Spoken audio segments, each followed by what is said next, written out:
Salam sejahtera Malaysia. Denyut nadi suara rakyat bergema di channel ini.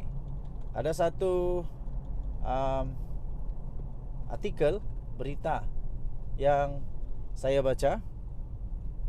Tajuk dia, Perdana Menteri Datuk Seri Anwar Ibrahim sepatutnya minta penjelasan daripada Hannah Yeoh tentang perkara yang mana dia kalah di dalam dia mempertahankan saman fitnah daripada bekas ketua polis negara. Bagi saya tak ada masalah. Itu memang patut dilakukan oleh Datuk Seri Anwar Ibrahim. Dan sebenarnya pada pendapat saya, sebelum pun berita itu keluar, Datuk Seri Anwar Ibrahim sudah pun minta penjelasan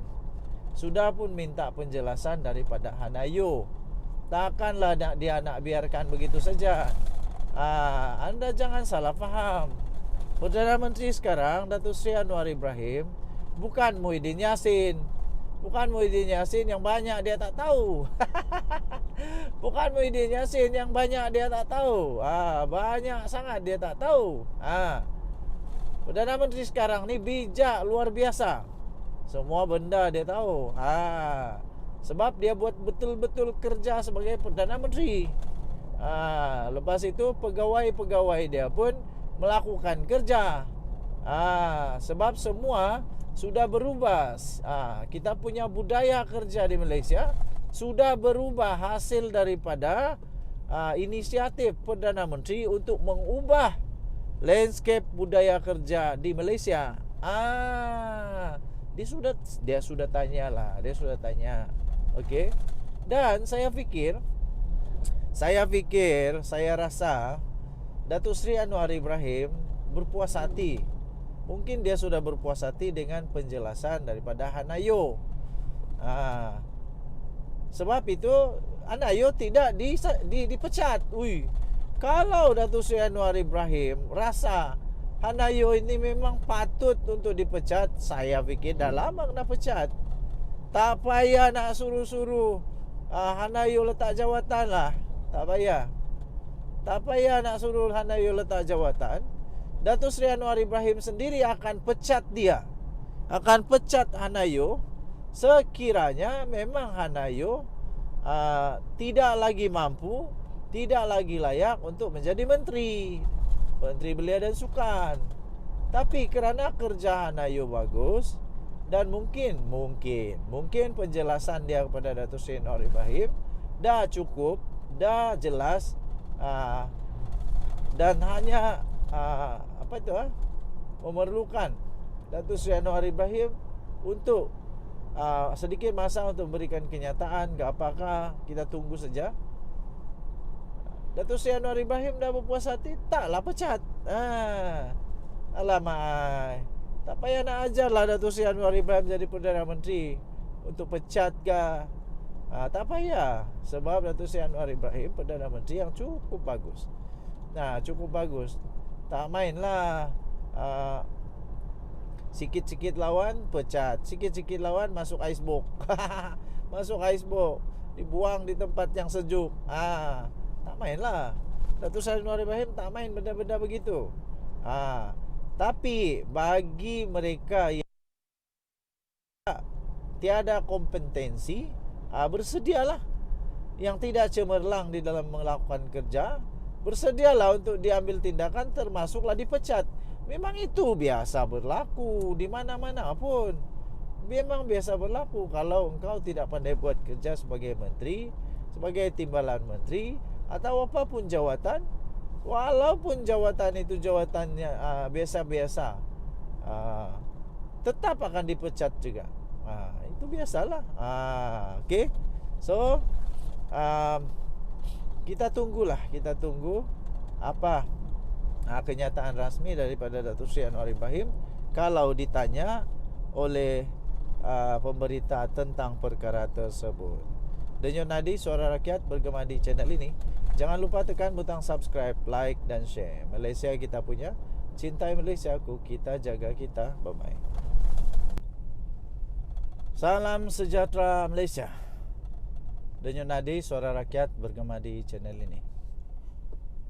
Baru tadi saya jumpa kawan ngam-ngam berhenti di stesen minyak, isi minyak dan pergi tandas kencing. Kita kencing di tandas, sakit dah. Sudah sakit pun di kencing, kita berhentilah di tandas. Jangan biarkan pundi kencing kita rosak. Jangan biarkan pundi kencing rosak, pergi tandas kencing. Bila keluar dari tandas, ada kawan yang kita kenal. Entahlah, sekarang ni mana-mana saya jalan mesti ada orang kenal. Famous sangat kamu kan ni. Viral sangat kamu kan ni. Mana-mana saja, The Twin TV, The Twin TV. Okey, ada juga ambil gambar dan sebagainya. So, the point is, tiba-tiba dia tanyalah, apa sudah jadi? Apa sudah jadi dengan kes anak-anak Najib Razak yang diminta oleh SPRM untuk mengisytiharkan harta mereka? Hari itu tunda, bagi lagi peluang. Kawan tu cakap, dia kata terus senyap sekarang. Jadi saya punya jawapan senang. Saya punya jawapan, of course saya cakap, saya pun tidak tahu. Saya pun tidak tahu. Okey, jadi kerana itu dia kata, macam mana untuk kita mau tahu? Saya kata dekat dia, kita tunggulah dalam berita. Kita tunggulah keluar berita. Jangan cakap kalau belum keluar berita. Kalau kau cakap waktu keluar berita, okey, sudah sah. Tapi kalau kau cakap sebelum keluar berita, itu namanya cari pasal. Itu namanya cari nahas. Itu namanya engkau nak cari malapetaka, nak buat fitnah. Jangan sampai kena fitnah. Okey, jadi kerana itu bagus jugalah. Dia kata kepada saya, kau cakaplah nanti di video kau supaya dibangkitkan semula apa sudah perkembangan kes itu. Betul jugalah, kita rakyat Malaysia mau tahu juga apa sudah perkembangan kes untuk anak-anak Mahathir yang diarahkan oleh SPRM untuk mengisytiharkan harta.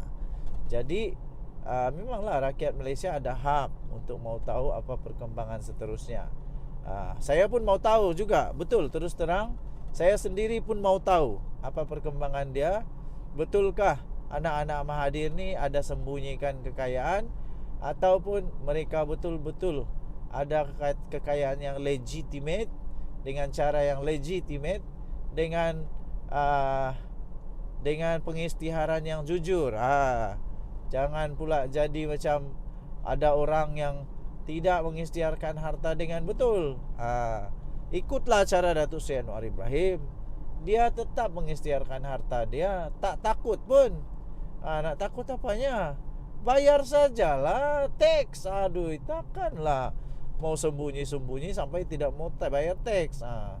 Jangan sampai pula jadi macam Najib Razak dan juga anak dia, yang sampai dapat tindakan permohonan muflis dari LSDN kerana tunggakan teks, tunggakan cukai. Jangan sampai begitulah kan. Okey, jadi kita tunggu saja maklumat seterusnya daripada Ketua Pesuruhjaya SPRM, dan kita harap adalah wartawan-wartawan yang mulai menyiasat semula atau mengeluarkan semula berita perkembangan tentang perkara ini, kerana rupanya memang rakyat mau tahu. Rupanya rakyat mau tahu apa perkembangan seterusnya. Kalau anda sendiri mau tahu, anda pun komenlah. Saya pun mau tahulah. Komen saya pun mau tahulah. Barulah supaya kita dapat tahu apa perkembangan seterusnya dalam kes ini. Okey, tinggalkan komen anda. Denyut nadi suara rakyat bergema di channel ini. Jangan lupa tekan butang subscribe, like dan share. Malaysia kita punya, cintai Malaysia aku. kita jaga kita. Kita jumpa lagi. Bye bye.